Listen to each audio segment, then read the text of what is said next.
সারা দিন ধরে এই কাজকর্ম করে না রাত্রেবেলা এলাম তো এখানে, এমনি তো রোজ রোজ হয় না। নিয়ে চলে এসেছি জিনিসপত্র,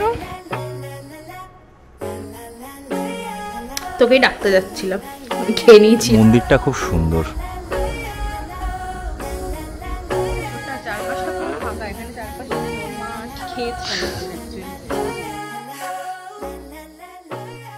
Hi guys, good morning and welcome back to our channel Moments with Mimi.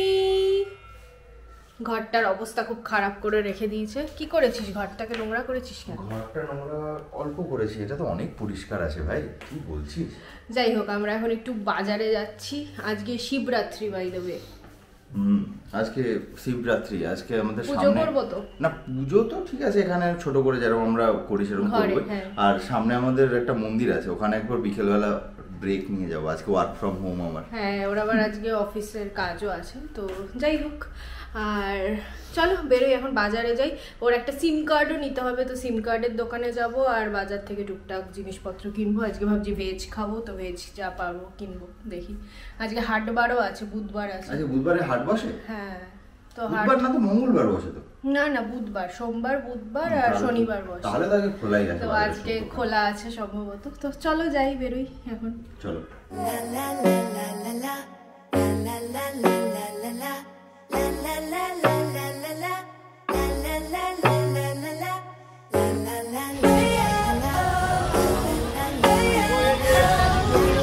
কি নিয়েছিস? ঢেঁড়স?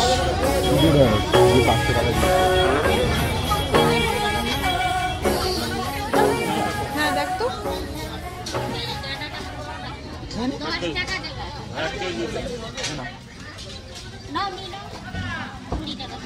না, মিষ্টি আলু নেবো। কত এটা? কত? ছোট কুমড়ো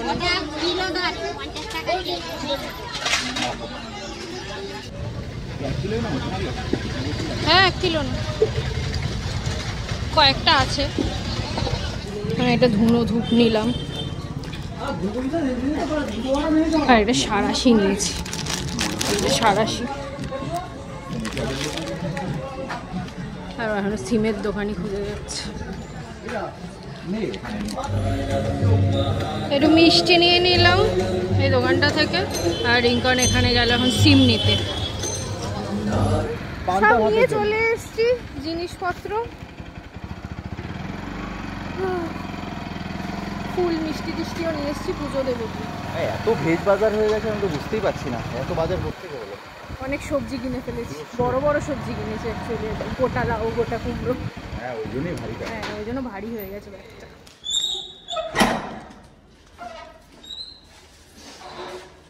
আসো।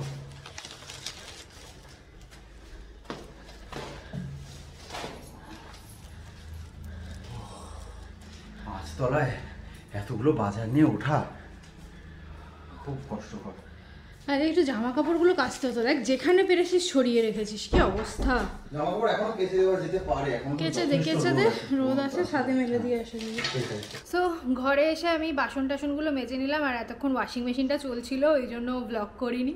এই যে সব পাশে যত এক রাজ্যের জামা কাপড় যা ওয়াশিং মেশিনের ভেতরে ছিল সবও এখানে ঢেলে রাখলো। এগুলো সব কাচতে হবে। আজকে কয়েকটা বিছানার চাদর কাচা হলো, প্রচুর বিছানার চাদর জমেছিল। আমরা ওই বাড়ি থেকে আসার পর আর এখানে বিছানার চাদর কাচা হয়নি। আজকেই 3-4টে কেচেছে, আরও এখানে জমে রয়েছে। আর প্লাস শীতের জামা কাপড়ও রয়েছে, এগুলো সব কাচা হবে। আর বিছানার চাদরের সাথে তো বালিশের কভার, কোল বালিশের কভার ওগুলোও থাকে, ওগুলোও রয়েছে। আজকে কিছু কাচা হলো, বাকি সব আবার ওয়াশিং মেশিনে ঢুকবে, আবার পরের দিন কাচা হবে। যাই হোক, বাজার কি কি এনেছি একবার দেখিয়ে দিই তোমাদের। এই যে বাজার, আলু, আদা, পেঁয়াজ, ওগুলো তো ঠিক আছে। আর সবজি হচ্ছে এই ঢেঁড়স, এই কুমড়োটা এনেছি। কুমড়োটা বেশ কিউট দেখতে কিন্তু, আজ এটা রান্না করব। আর শশা এনেছি, আমার শরীরটা একটু গরম হয়ে গেছে তাই সব শরীর ঠান্ডা করা জিনিস এনেছি। পোস্ত, লাউ, আর এনেছি দই, টক দই, ব্যাস এই। ও আর মিষ্টি আলু এনেছি, মিষ্টি আলু খাবো। রিঙ্কন এই সাঁড়াশিটা কিনলো, জানি না কি করবে সাঁড়াশি দিয়ে।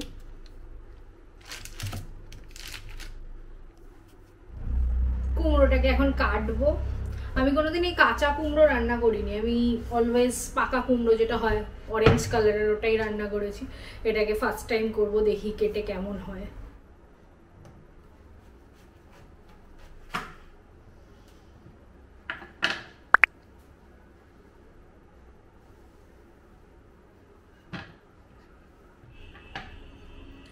একদম কচি, এটা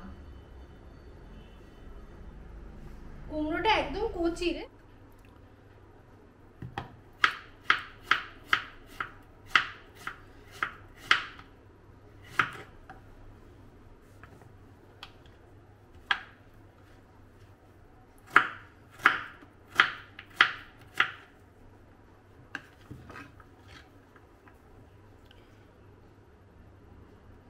কাটা ভীষণ ইজি, এটা এরমভাবে কেটে নিলাম।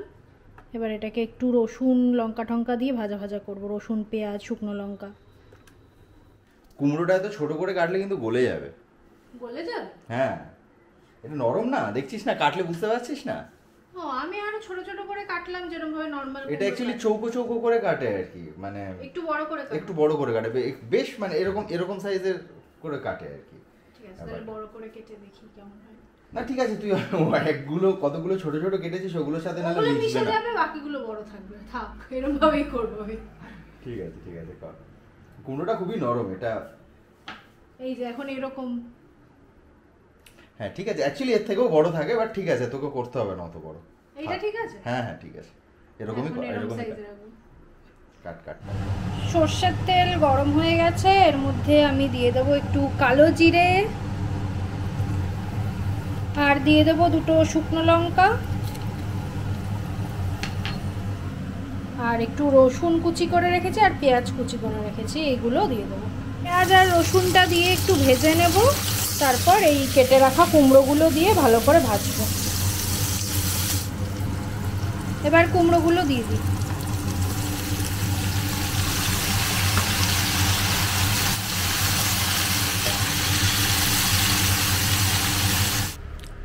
তৈরি হয়ে গেছে কুমড়োর, কি বলে এটাকে, ছক্কা।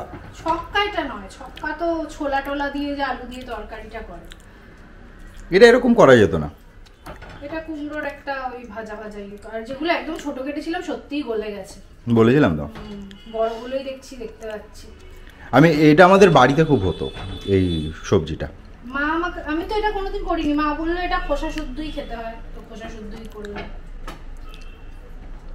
খোসা শুদ্ধ না করলে আরোই খুঁজে পাওয়া যেত না। এক্স্যাক্টলি, খোসাটা আছে বলেই তাও কি নরম, নরমাল কুমড়ো কাটতে যে কষ্ট হয় সেই কষ্টটাই হলো না। আর করব হচ্ছে সজনে ডাঁটা আর আলু দিয়ে পোস্ত, একদম সরু সজনে ডাঁটা। ওয়ান অফ মাই ফেভারিট, ভাই আমার বাড়িতে করতো এটা, তো সবাইকে প্রিয় খাবার। আরে না, আমি যে একটা জিনিস দেখেছি, তুই মোটামুটি আমি বাড়িতে যেরকম খাবার খেতাম না ওই ধরনেরই রান্না বান্না করিস, জানি না কি করে করিস, বাট করিস। আমি একটা জিনিস খেয়াল করে দেখেছি, আমার বাড়িতে যে ধরনের রান্না বান্না হতো না, মিমি প্রায় সে ধরনের রান্না বান্না করে, ম্যাক্সিমাম। খুব রেয়ার হয়তো একটা মানে ওদের বাড়ির রেসিপি করে, বাট ম্যাক্সিমাম দেখি আমার বাড়িতে যেরকম হতো ওই ধর মানে না জেনেই করে আমার বাড়িতে, কিন্তু ও কোনোদিন দেখেও নি এগুলো, দেখিও নি বা খাইও নি।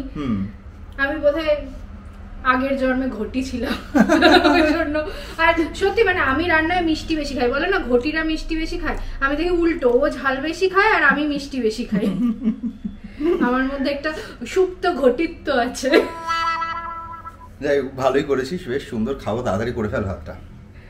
এবার পোস্তটা করি, অনেকদিন পর আগে পোস্ত বেরিয়েছে, আমার মিক্সিটার অবস্থা খুব খারাপ, অনেকদিন ধরে অর্ডার দিতে বলছে, আমি দিচ্ছি না। না দিস না রে, দিস না অর্ডার। অ্যাকচুয়ালি আমার পছন্দ হচ্ছে না, যেটা পছন্দ হচ্ছে ওটার মধ্যে জুসার আছে, আমার জুসার দরকার নেই, জুসার ছাড়া আমি চাইছি আমার বাজেটে।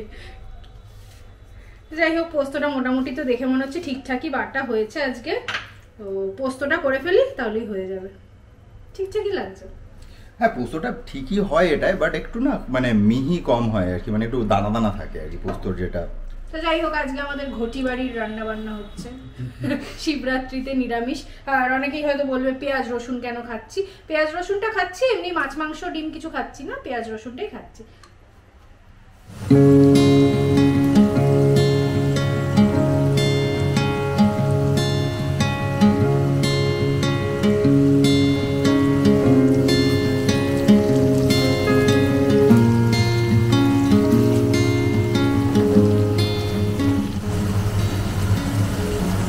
সজনে ডাঁটা দিয়ে আলু পোস্ত একদম রেডি। ওপর একটু কাঁচা লঙ্কা চেরা আর কাঁচা তেল ছড়িয়ে দিলাম।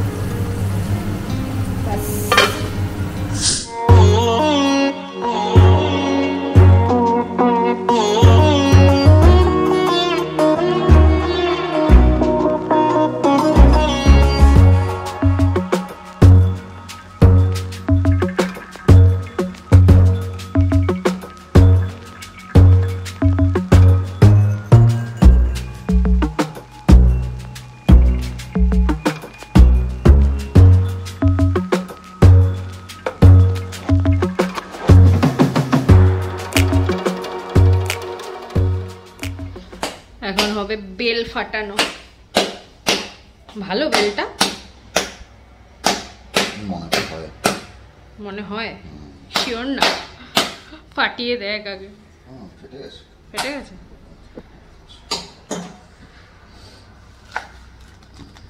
এটাকে এবার ইয়ে করতে হবে, চামচ দিয়ে কুড়ে কুড়ে। এটা পাকা বেল, কাঁচা মনে হচ্ছে। না না পাকা, বুঝতে পারছি না এটা কাঁচা না পাকা। এটা একটু সাদা সাদা কিন্তু নরম, ব্যাপারটা সফট আছে। তাহলে ঠিকই আছে, ব্যাপারটা সফট আছে, বেল বেল গন্ধ আছে একটা। আমি অ্যাকচুয়ালি কদ বেলটাই খেয়েছি, এটা কোনো খাই। বাড়িতে দেখেছি মারা বানাতো, আমি খেতাম না। তুই খাস তো বেলের শরবত? হ্যাঁ ঠিক আছে, বানাই তাহলে। বানিয়েছি বেলের শরবত, লেবু, চিনি আর একটুখানি দিয়েছি বিট নুন। আর এখানে কাঁচটা বার করে রেখেছি বেলের। দিয়ে আসি গিয়ে রিঙ্কনকেও কাজ করছে ওই ঘরে।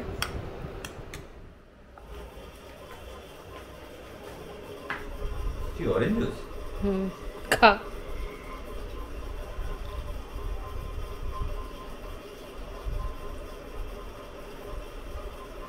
অরেঞ্জটা যে ফাটালি। দই দিস নি এটা? না, লেবু দিয়ে করেছি। ভালো আছে, ভালো হয়েছে। একটু বরফ টরফ থাকলে ভালো হতো, ঠান্ডা জলও ছিল না। ঠিক আছে, আজকে এরকমই খা, শিবরাত্রি স্পেশাল। কাজ করছিস কর, ডিস্টার্ব করব না। আমাদের ঘরে করতে অ্যাকচুয়ালি দই দিয়ে। দই দিয়ে? দই দিয়েও হাঁড়ির মধ্যে এক হাঁড়ি বানাতো বেল লাস্সি। পরে একদিন বানাবো। এটাও ভালো লাগে। আর একটু আছে অবশ্য পাল্প, ওটা দিয়ে। রিঙ্কন বললো একটু দই দিয়ে বানাতে, ওই জন্য একটু দই মিক্স করলাম। ঠিক পাল্পটা বার করে নিয়েছি, এর মধ্যে থেকে আঁশ আর বীজটা বার করে দিয়েছি। আগেরবার ছাঁকনিতে ছেঁকেছিলাম, ওই জন্য একদম পাতলা জুস টাইপের হয়ে গেছিলো ওটা, ওই জন্য লেবু দিয়ে শরবত করেছিলাম। আর এটা একটু থিক পাল্পটার মধ্যে দই মিক্স করলাম, আর একটু দই দিয়েছি যেহেতু, তো একটু চিনিটা বেশি লাগবে, চিনিটা একটু বেশি করে দিচ্ছি। আর এর মধ্যে অল্প নুন দেব, দিয়ে এটা দই দিয়ে বেলের লাস্সি হবে। এক গ্লাসই হবে এটায়, দুজনে হাফ হাফ খেয়ে নেবো। একটু আগে তো ওই শরবতটাও খেলাম, ওই জন্য এটা হাফ হাফ। এটার টেক্সচারটা মোটামুটি এরকম ঠিক আছে। তোকেই ডাকতে যাচ্ছিলাম, আমি খেয়ে নিয়েছি হাফ বেলের লাস্সি। এটা পেট ঠান্ডা করে। এটা বেশি টেস্টি হয়েছে না খেতে, এটা ম্যাঙ্গো লাস্সির মতো খেতে লাগছে অনেক। বেশি টেস্টি বলবো না, আগেরটাও টেস্টি হয়েছিল, আগেরটা টেস্টি হয়েছিল, ইকুয়ালি টেস্টি ছিল। এটা আমি জানি এটা পেট ঠান্ডা করে, দই দিয়ে খায় তো পেট ঠান্ডা করে। এটা বেসিক্যালি গরমকালে কাছে, পোড়া গরমটা যে সময় পড়ে ওই সময়টা খায়। হ্যাঁ, অ্যাকচুয়ালি শরীর ঠান্ডা করার জন্য, মানে বেলটা শরীর ঠান্ডা করে। লেবু দিয়েও মানে শরবত করে খাওয়া যায়, লেবু চিনি দিয়ে। আর এটা একটু দই দিয়ে, দইটা একটু কি বলতো, চিনিটা একটু বেশি লাগে, এই যা ওটা একটু চিনিটা কম লাগে, অল্প চিনি দিলেই হয়ে গেছিল ওটা। কি আছে? বীজ মনে হয়। বীজ? না না, ভালো করে বীজ ফিজ ছাড়িয়েছি। এটা একটু পাল্প আছে, ওটা একদম ছেঁকে দিয়েছিলাম তো, ওটা জাস্ট জুস ছিল, আর এটা একটু পাল্প ছিল ঠিক এটা। আমার অফিস শেষ হয়ে গেছে, এখন একটু মন্দিরে যাচ্ছি, শিবরাত্রি রাত্রেবেলায় পুজো। এখন পুজো হচ্ছে, পুজো হচ্ছে, আওয়াজ শুনতে পাচ্ছি, আমার মন্ত্র শোনা যাচ্ছে। এবার জানি না কোন মন্দিরে এক্স্যাক্টলি গিয়ে দেখতে পাবো। ঠিক আছে, চল তো একটু ঘুরিয়ে নিয়ে আসি, অসুবিধা নেই। কিন্তু এখন হেলমেট পরে বেরোতে হবে। হ্যাঁ হ্যাঁ নিশ্চয়ই, আমি হেলমেট পরেই বেরোই রাত্রেবেলা। আর যে মন্দিরটা আমরা এদিকে যাই, ওই মন্দিরটা বেশ সুন্দর মন্দির, দেখি ওখানে পুজো হচ্ছে কিনা, ওখানেও একবার মানে হওয়ার কথা। চল যাই, চল।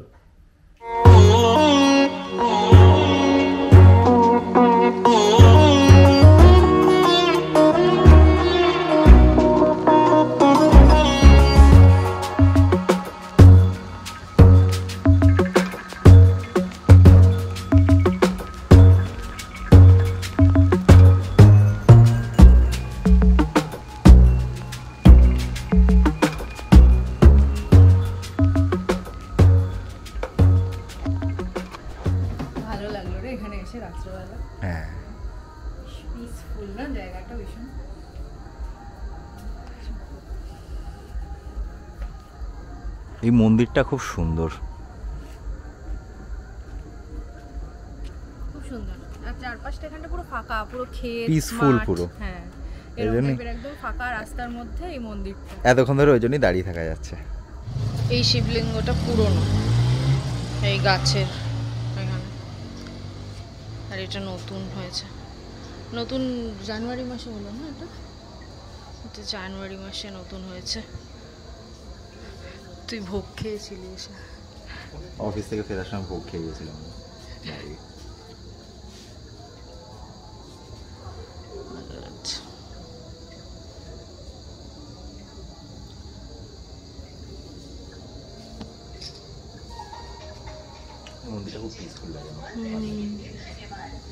এই ভেতরে ঠাকুর দেখা যাবে না, এখন বন্ধ আছে। এখানে ভেতরে মন্দির বন্ধ আছে, তাই দেখা যাবে না এখন। ভেতরে হ্যাঁ কালী মায়ের মূর্তি আছে ভেতরে। সেই মূর্তি অ্যাকচুয়ালি জানুয়ারি মাসে যে ভোগটা খেয়েছিলাম সেটা কালী মায়ের পুজো ছিল, মানে কালী মায়ের পুজো ছিল, বিশাল বড় করে পুজো। সুন্দর বেশ এখানের এনভায়রনমেন্টটা। এখানে বেশ একটা পদ্ম পুকুর আছে, কোনো দিন দিনের বেলা এলে দেখাবো। পদ্ম ফুল যখন ফোটে, এই সময় তো সিজন নয়, এখানে পদ্ম পুকুরটা আছে, পদ্ম ফুল ফুটে থাকে, সুন্দর লাগে দেখতে। আর ওপাশটায় চাষ টাশও হয়, সবজি ফুল রং বেরঙের, এখনো দেখতে পাবে ওখানটা আলোকিত।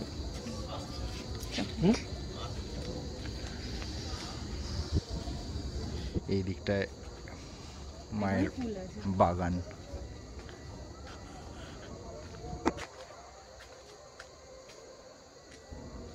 রং বেরঙের ফুল, ওদিকটায় সবজি চাষ হয়।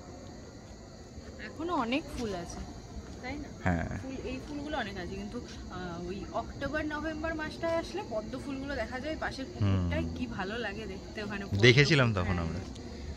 সুন্দর লাগে মন্দিরটা, ছোট্ট, আর চারপাশটা পুরো ফাঁকা। এখানে চারপাশটা পুরো মাঠ, ক্ষেত টাইপের অ্যাকচুয়ালি। সবাই যেরকমভাবে শিবরাত্রির পুজো করে, আমরা তো ওরমভাবে করি না, কারণ আমাদের ঘরে এমনিও শিবলিঙ্গ নেই, তো জল ঢালা বা ওই টাইপের কোনো ব্যাপার নেই, বা উপোস করে বাইরে এসে জল ঢালা সেটাও করি না। আমরা আমাদের ঘরে শিব ঠাকুরের ফটো আছে, ফটোতেই আমরা পুজো করি, বরাবর ওরমভাবেই করি। তাই শিবরাত্রির দিনটা আর আলাদা করে অন্যরকমভাবে পুজো করি না, ওইভাবেই। আসলে আমাদের ঠাকুরের আসনের প্রথম ফটোটা শিব ঠাকুরের ফটো, আর এটা বহু বছরের, 10 বছর, আরো বেশি, প্রায় 11 বছর অ্যাকচুয়ালি, 11 বছর হয়ে গেল ওই শিব ঠাকুরের ফটো আমাদের সাথে আছে। বাবা কিছু মনে করে না সেরকম, বাবা আমরা যেরকম ভাবে পারি সেরকম ভাবেই পুজো দিই। তো যাই হোক, এই রাত্রেবেলা এখানটা এসে ভীষণ ভালো লাগছে, একটা পিসফুল এনভায়রনমেন্ট, মাথাটাই ক্লিয়ার হয়ে গেল। সারা দিন ধরে এই কাজকর্ম করে না, রাত্রেবেলা এলাম তো এখানে, এমনি তো রোজ রোজ হয় না, মাথাটাই পুরো ক্লিয়ার হয়ে গেল, একটা মানে পজিটিভ এনার্জি একটা বেশ তোমাদের সাথেও একটু শেয়ার করে দিলাম ছোট্ট করে এই মন্দিরের এনভায়রনমেন্টটা। এই পাশে একটা পদ্ম পুকুর আছে, ও পাশে ক্ষেত রয়েছে। না, এগুলো একদিন সকালবেলা এসে তোমাদের একটু ডিটেলে দেখাবো, জায়গাটা সত্যিই খুব দারুণ, খুব দারুণ। তো চলো আজকের ব্লগটা এখানেই শেষ করছি। তোমাদের যদি এই ব্লগে কোনো কিছু ভালো লেগে থাকে প্লিজ একটা লাইক করে দিও, আর যারা এখনো আমাদের channel moments with Mimi subscribe করোনি অবশ্যই সাবস্ক্রাইব করে দিও। Tata, bye bye, good night. আবার দেখা হবে নেক্সট একটা ইন্টারেস্টিং ব্লগ নিয়ে। বাই। শুভ শিবরাত্রি। বাই।